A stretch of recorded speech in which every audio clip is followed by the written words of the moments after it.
Right, good morning everybody. It's just about morning. It's 11:35, so we'll start now at the right time. If anybody comes in late, can you give them a round of applause as they come in, just to embarrass them? Okay, just to introduce myself, my name's Mike Shuff.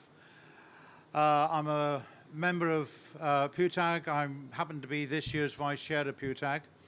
I also have my own companies as well, which deliver training, advice, you name it. And the topic we want to talk about is the whole issue of temporary pools. Now, I'm going to call them temporary pools, but we do know they're also referred to as pop-up pools. They are temporary pools because they are pools that are put into a place for a specific period as temporary. Technology. Oh, okay. Right. Let's be fair, a couple of years ago, just the words temporary pools was like throwing a red flag in front of a bull. There were people that were saying, you do not go anywhere near them. They are the devil's spawn, okay? And yet, people want them. So the whole point from PWTAG's viewpoint now is that temporary pools in one way, shape or form are here to stay, but let's make sure they're operated correctly. Good evening. Okay. Okay. And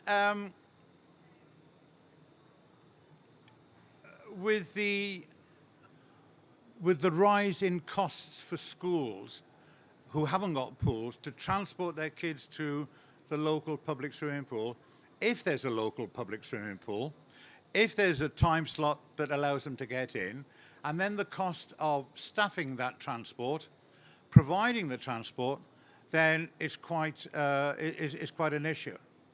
Okay. Coupled with that, regrettably, and we can blame temporary pools partly for this perhaps, we now have pools who are closing, schools especially, who are closing their pools and opting for a temporary pool where they're going to stuff as many kids as they possibly can through a swim course as quickly as possible. It meets their targets.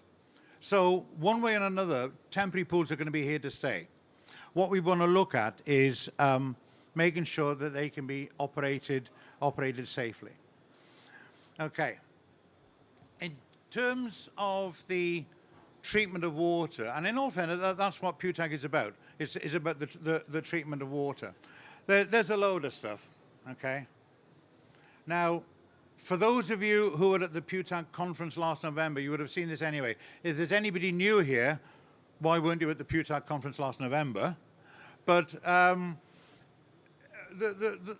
question about this here is, in all fairness, would every school know the implications of this lot?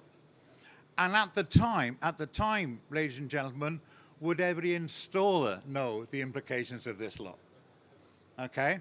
Now, we moved on a lot from there. I still think we've got a long way to go, but we moved on a lot from there. And I know that there are installers, and I'll call them installers, people who bring the pool along and stick them in the playground. There are pool installers now who are getting much better. Great stuff. Fantastic. But we still know there are some pool installers who are not moving forward. And these are the people that need to be aware of this lot. Okay. You all know this, but we say to some people, have you got your copy of HSG 179? No. Well, what's the title of it? HSG really got me nervous, don't they? Because they code everything with letters and numbers. They don't refer to the title. Managing safety in swimming pools. Oh, do you think you all have a copy of that? Yeah. We've got a swimming pool. Managing safety. Yeah. Well, why haven't you got a copy? Oh, Dave didn't tell me. Okay. Right. Okay, moving on. I appreciate, by the way, everybody's here waiting for lunch, and you only come to sit down until lunch is so I'll make it as quick as possible. PWTAG sets the standards for the operation of pools and spas.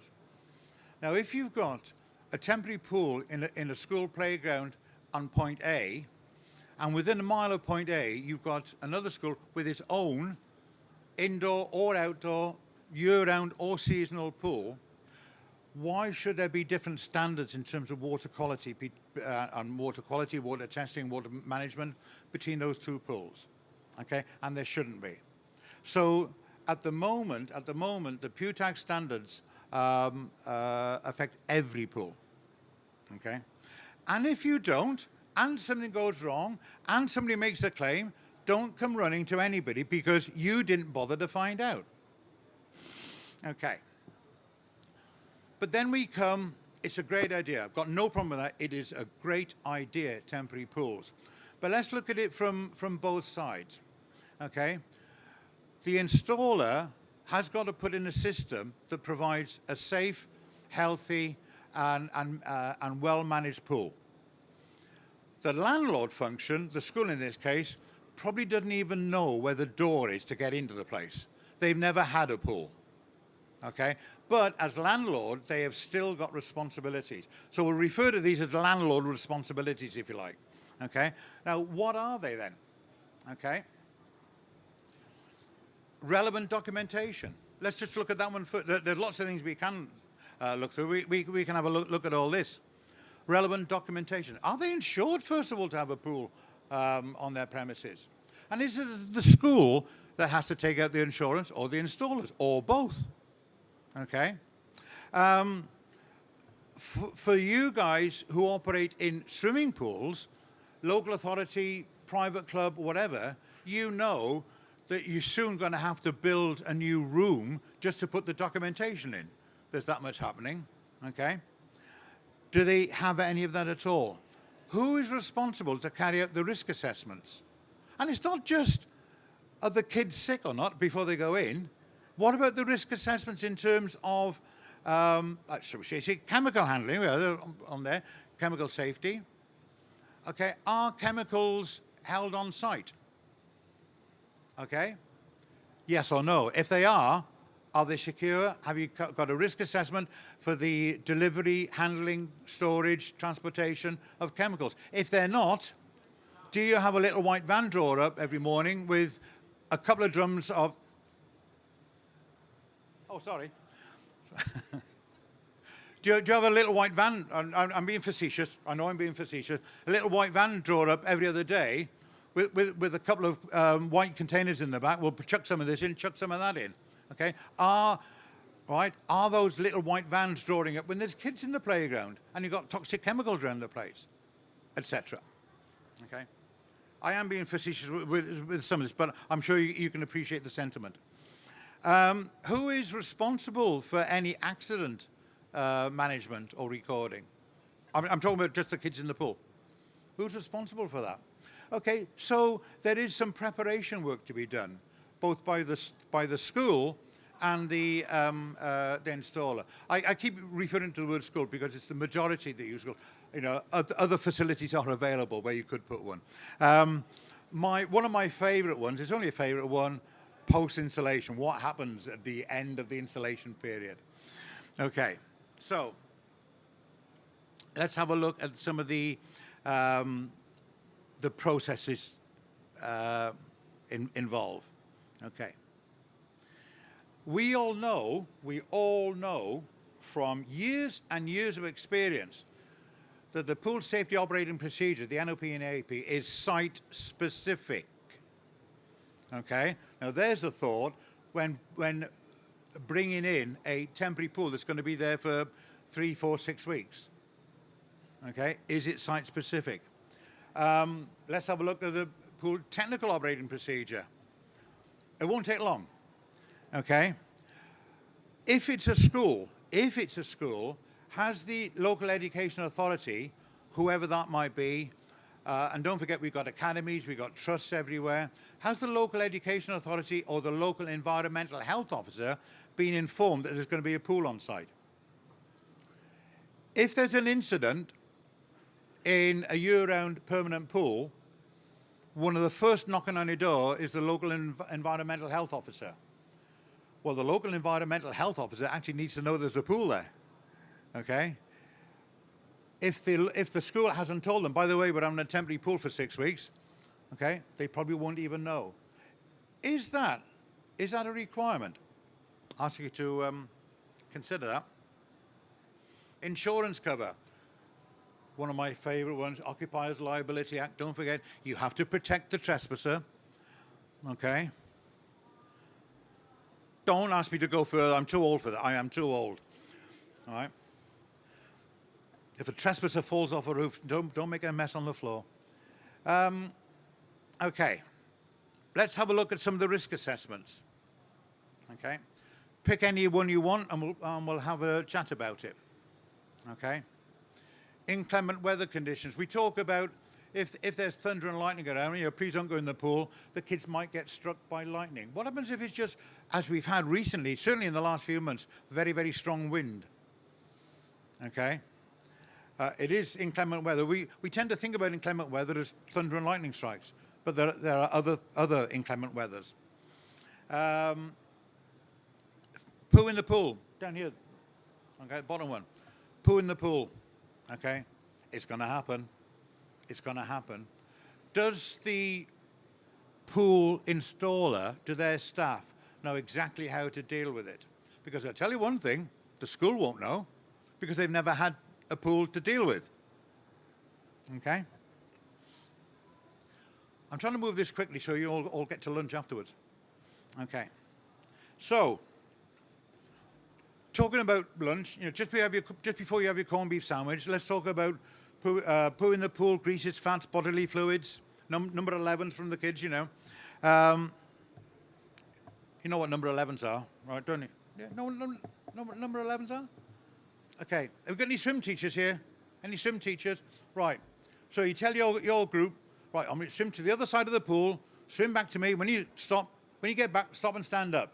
And the first thing you do is the number 11s, isn't it? Which they always wipe their nose in front of somebody else because you're going to have to swim there again. So I'll wipe my fingers in front of you, my mate. Okay. Bodily fluids, sunblock, or if you like, filter porridge. How it's removed is critical. Otherwise, you're going to clog everything up. Now, we haven't even talked about bacteria. This is just crap. Now, in pools, we have a lot of crap, and we talk a lot of crap. Okay? But it's got to be removed. Is the system able to deal with the crap that's produced by, 10 kids every half hour throughout the whole day? There could be a lot of crap there. Do we have, now this is a rhetorical question because I know the answers to this. Does a temporary pool have a decent surface water removal system to get rid of all the number 11s? Yep, okay. Not everyone. Does it have a decent, acceptable rate of flow? How do you know? Is there a flow meter there? Don't know. Okay. What is the hydraulic pattern? In other words, are there any obvious dead spots? Usually by the steps where the kids get in, where all the dirty feet with their toe jam gets washed off. Okay. All these are just questions to be asked. Okay. When it comes to water quality management, okay, the PWTAG chemical parameters are the recommended parameters for every pool depending upon the disinfectant that's being used. Okay? Does this pool comply with those parameters at all times? Not just first thing in the morning, okay, but at all times. Does the member of staff there, not the school staff, the installer staff there, do they actually understand and also what to do if those chemical parameters are not met? Okay? Even the ODS qualification at the moment, believe it or not, requires them to have a fully qualified member of staff available within 2 hours. That's a bit of an ask for some people. Okay, I'm very conscious. A serious point for the moment. I'm conscious that in the room at the moment we are talking to the converted. The unconverted are probably still out there buying stuff at the moment or picking up posh bags. Okay, right. Is the water tested with a photometer? Is that photometer being calibrated? Okay. Is it factory recalibrated? Is there a set of chemical parameters displayed? And also, alongside it, is what to do if they're not met, the action to be taken. Not long to go, folks. Okay. So, here we go. If you want to take a picture of this one, this is really is the one you want to take. Water testing has got to be taken approximately an hour before the first child gets in the pool. Why? Sorry, that was a question. All right. What? Exactly. Right. You have to be satisfied that the water is of acceptable quality for those kids to go into.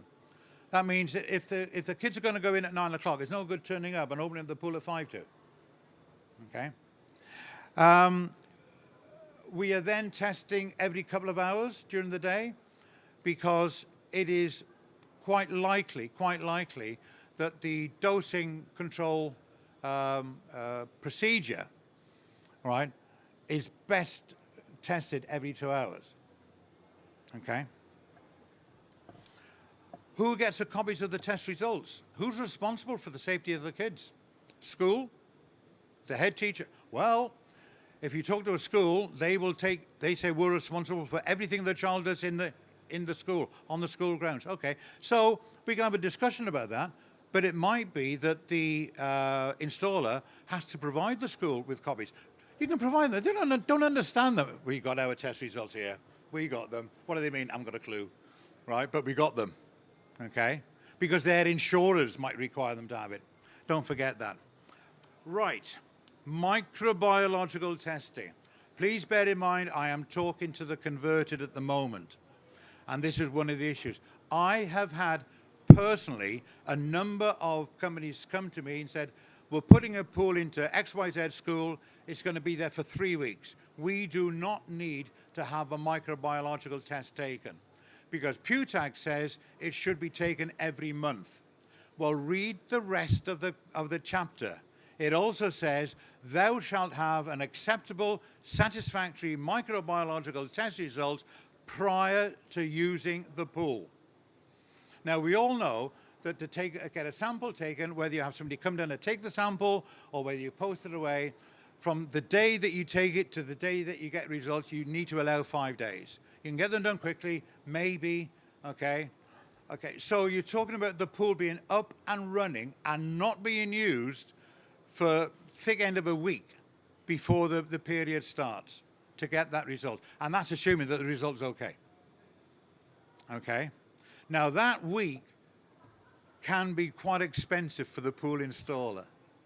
Okay?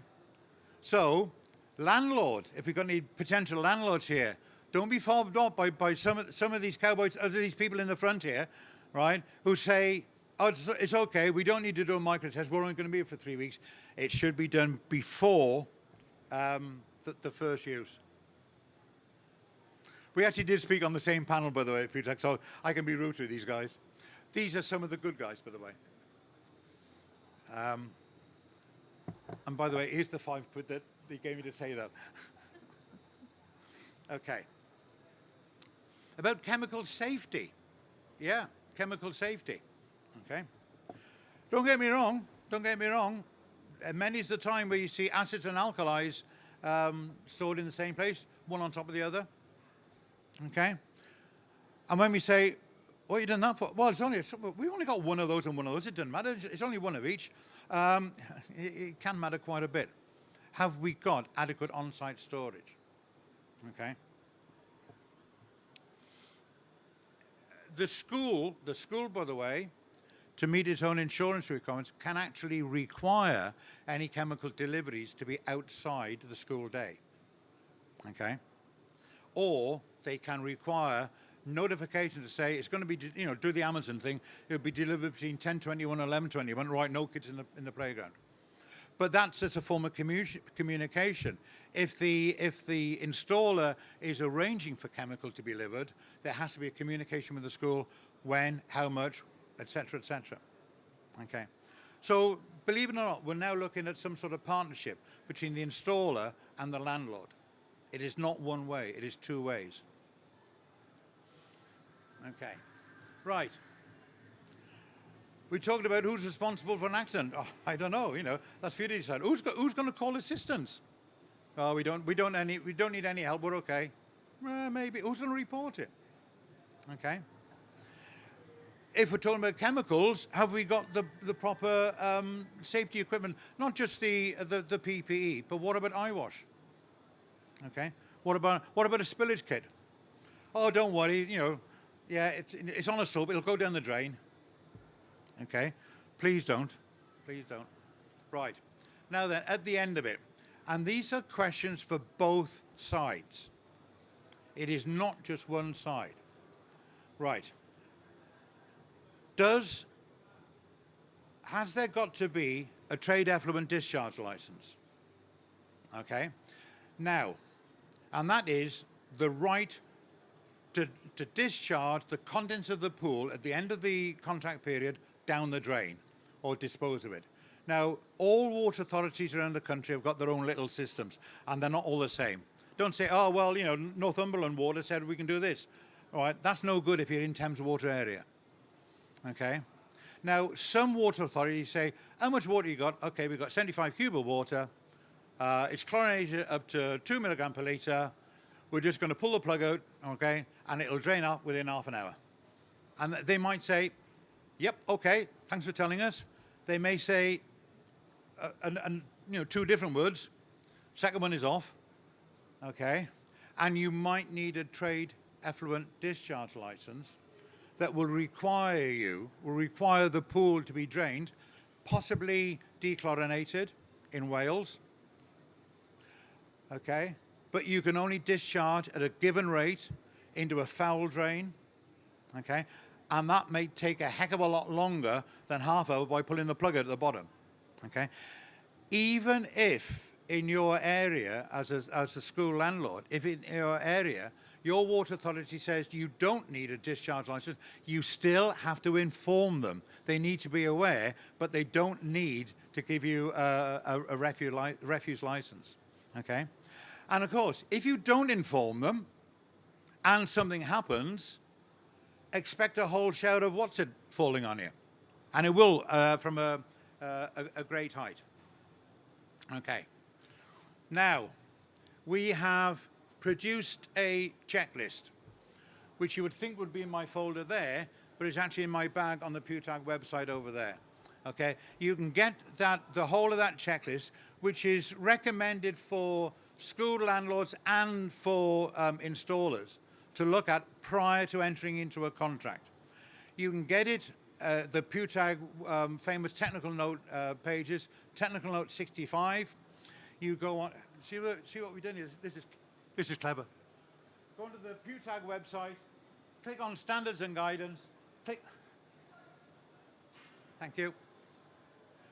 Click on technical note and just scroll down until you get technical note 65. At the bottom of there, you will find the 6-page checklist. If anybody is sad enough to actually want one before then, when we finish, come on to the PWTAG stand and I'll give you a paper copy. Okay. Now then, I started off by saying, I'm so scared about this. Hopefully they only put this on this morning. Your fault if this doesn't work. Are things going to improve? Of course they are. Are we going to get better? Of course we will. Okay. Is there a bit of sunshine on the dark horizon? Of course there is. We've got this. This is not available. Unfortunately, this is not available in the UK at the moment. But if anybody wants to have a chat with me about forming a partnership to import these, give me a shout afterwards.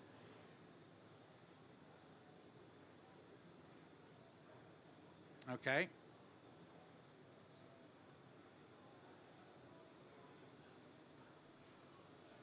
There's no voiceover, you don't need one. This is a temporary pool that can be put on the back of a trailer and brought in. You don't have to have the graffiti on the side.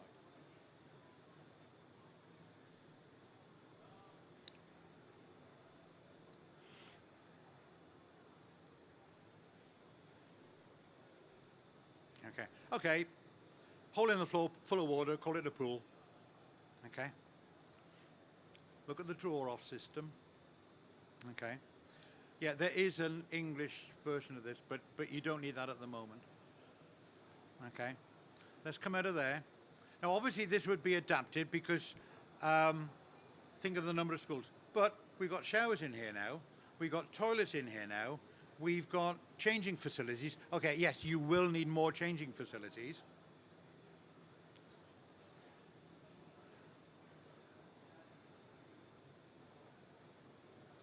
Right. And then for the geeks amongst us, all you pool plant operators, let's have a look at this. In a minute.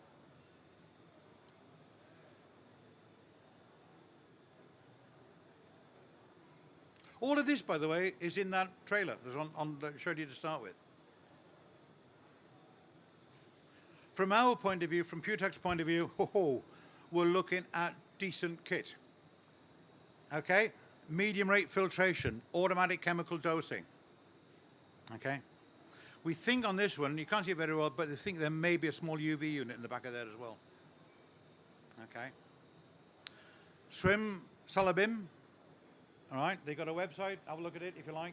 But you can see what it is there. Okay. Now there's a cost attached to that. Okay, but you don't get anything for nothing. Okay, is that the way forward, where you get a completely self-contained unit? Okay, that doesn't need a marquee over it. Okay, that can be secured. You've got decent water quality, or you've got the potential for decent water quality. It all comes down to the operator, of course, okay? But that is now in Europe, and we're just waiting, all right, for the bridge to be built, for them to open up the tunnel again and bring them through, okay?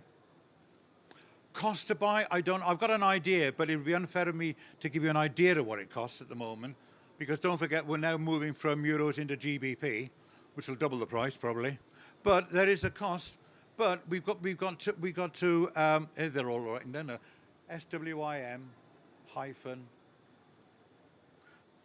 Swim Salabim. But you know, is this the way that we could be going forward? My view is, I think it is the way that we could be going forward. Okay, because the need for temporary pools is here, and it is not going to go away. But we must make sure that those needs are met correctly. Okay. Now, if there's a cost to that, there's a cost to that. I'm sure you guys will pass the cost on to, you won't meet that yourselves, okay? And that will be something then for the landlord to consider, okay? Right. Any questions? Dan Eckerman's at the back there, he'll answer them. Thank you ever so much, everybody.